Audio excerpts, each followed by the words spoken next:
मीरा मीरा माझ्या भावांनी काही केलेलं नाही. माझ्या भावांनी खरंच काही केलेलं नाही. काय काय मिळणार आहे त्यांना हे सगळं करून? सांगा ना मला. गायत्री शांत हो. नाही नाही नाही, कशी शांत राहू अगं? असं काय करतेस तू? मला काही कळतच नाही. काय चाललंय? माझ्या भावांवर संशय आपण बोलू ना ह्याच्याबद्दल. काय बोलणार होतो पण मला मला काही सुचत नाहीये ग. मी मी एकतर धनंजयच्या जाड्याने अस्वस्थ झाले, माहितीये ना तुला. आणि हे हे आरोप माझ्यावर, माझ्या भावांवर का? हे बघ गायत्री, अगं राणीने फक्त तुझ्यावर आज संशय घेतलाय. घेऊ दे ना. आपण जर काही केलेलं नसेल तर आपण कशाला घाबरायचं? आपण कशाला मागे फिरायचं? मग काय काय करायचं काय आपण? हे असे आरोप करून घ्यायचे स्वतःवर?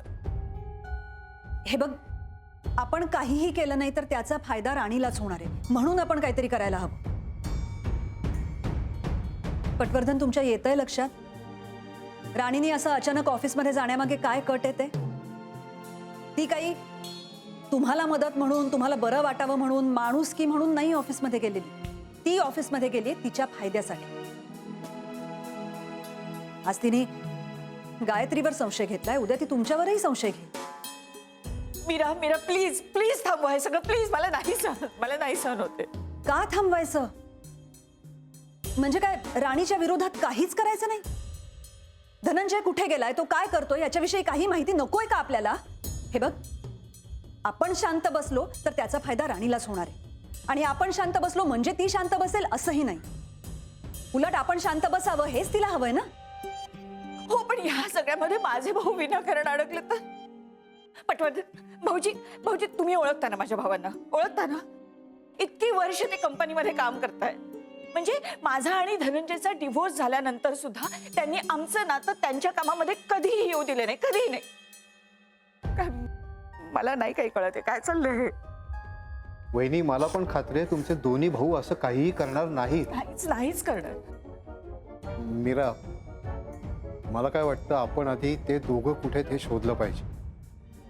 उगाच त्यांच्यावर संशय येता कामा नये. बरोबर. वहिनी, तुम्ही कॉल करून ते दोघं कुठे आहेत ते विचारता? हे घे. हो.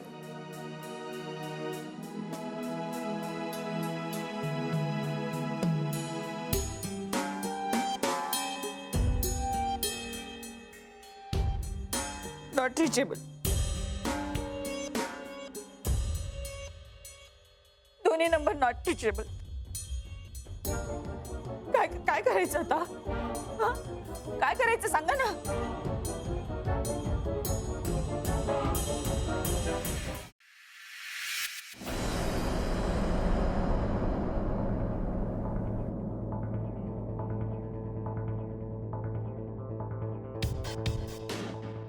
सर,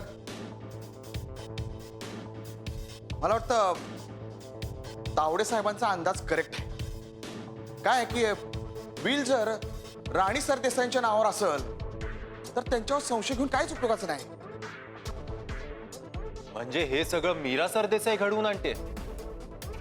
मग राणी सरदेसाईंच्या संशयानुसार धनंजय सरदेसाई गुजरात बॉर्डर जवळ असायला पाहिजे होते. ऍटलीस्ट आपल्याला एक क्लू तरी मिळाला पाहिजे होता. पण तिथेही काही सापडलं नाही, कारण आपण तिथे धनंजय सरदेसाईंना शोधत होतो. सफरचंदाचे काप नीट परतल्यानंतर त्यामध्ये दालचिनी पूड आणि मध घालून पुन्हा नीट परतून घ्यावं. बटर लावलेल्या ब्रेडवर सफरचंदाचे तुकडे, बदामाचे तुकडे, टुटी फ्रुटी, डार्क चॉकलेट आणि मीठ घालून दुसरा ब्रेडचा तुकडा त्यावर ठेवून वरच्या बाजूला बटर लावून घ्यावं. एका बाउलमध्ये स्ट्रॉबेरी सिरप आणि क्रीम घालून सॉस तयार करून घ्यावा. तयार सँडविच पॅन मध्ये बटरवर ग्रिल करून घ्यावं आणि स्ट्रॉबेरी सॉस बरोबर सर्व्ह करावं.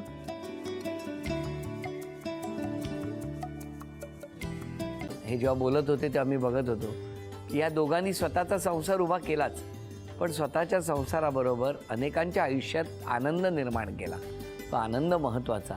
हसत राहा, आनंदी राहा असं म्हणत शुभेच्छा देऊया. आणि ही झी मराठीकडून भेटवस्तू डेव्हिड तुमच्यासाठी. अभिनंदन. आणि वहिनींना तथास्तू पुणे यांच्याकडून ही पैठणी. अभिनंदन.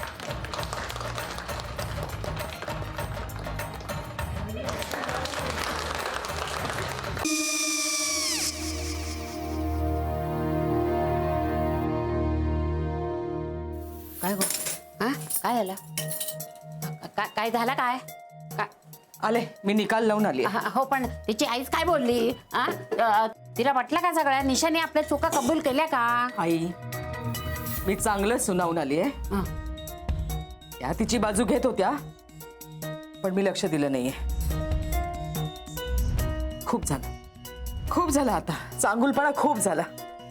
मऊ दिसलं ना की कोपऱ्याने खणतात ना माणसं, ते असं.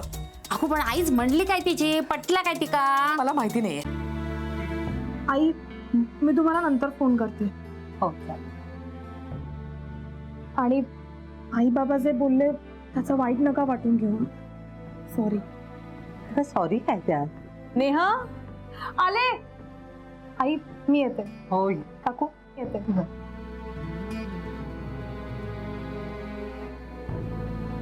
सावकाश जाग. हो हो. मग काय काकू, कधी उडवता लग्नाचा बार? बघूया.